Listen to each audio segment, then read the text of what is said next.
They want to say we aren't really trying to retrieve the early church. And in a sense, they're correct, because I don't want to retrieve the mess at Corinth, okay, right. Which continued in Corinth, as we see in 1 Clement.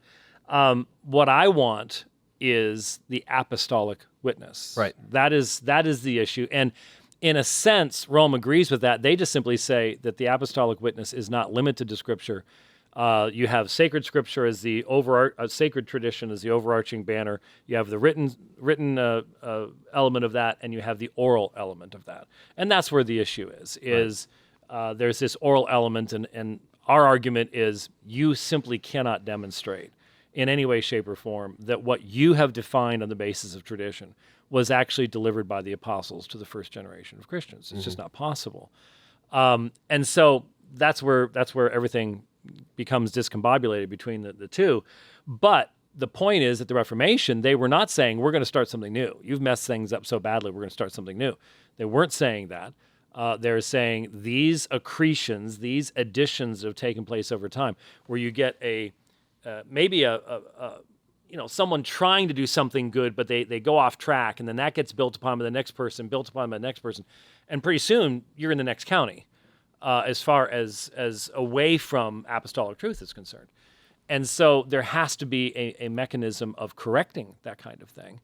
And once you make the church the infallible interpreter of both the Bible and tradition, there's no way of correcting the church any longer, because the church now becomes itself infallible.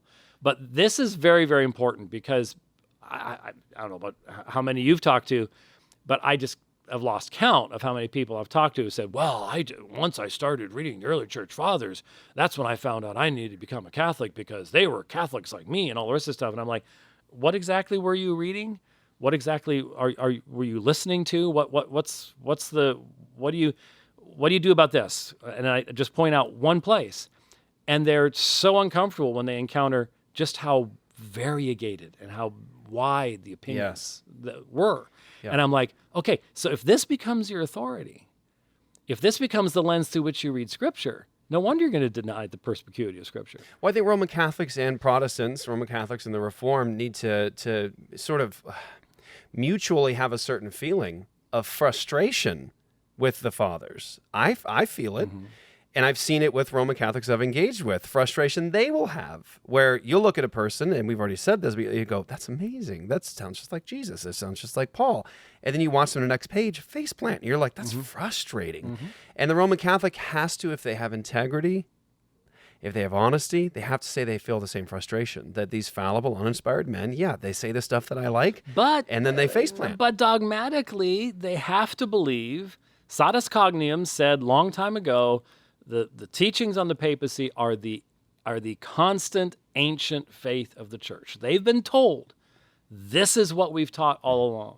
It's not, and that's why I've said, and I think I said, and it can be demonstrated that it's not. And I said this. I think I said this on my program yesterday. I said, I have for years said, show me a single bishop at the Council of Nicaea, First Ecumenical Council, important topic, Nicene Creed, all the rest of that stuff. Show me a single bishop at the Nicene Council that believed what a modern Roman Catholic has to believe, de fide, by faith, as in dogma.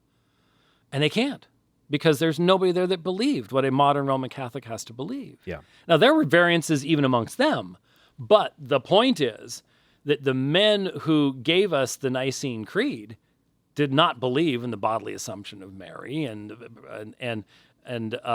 Immaculate Conception and papal infallibility. If they believed in papal infallibility, why were they even getting together? It doesn't make any sense.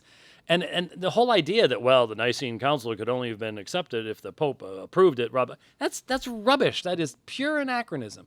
So they have to massage the data. Right. And that's why I've said, hey, when I teach church history, I can let the early church fathers be the early church fathers. Just be honest about it. Just be who they were. Yeah. I don't have a system saying to me, you need to make them all into your mirror images back then, or your entire system is actually false. And that's the point. Having the integrity to say they're frustrating.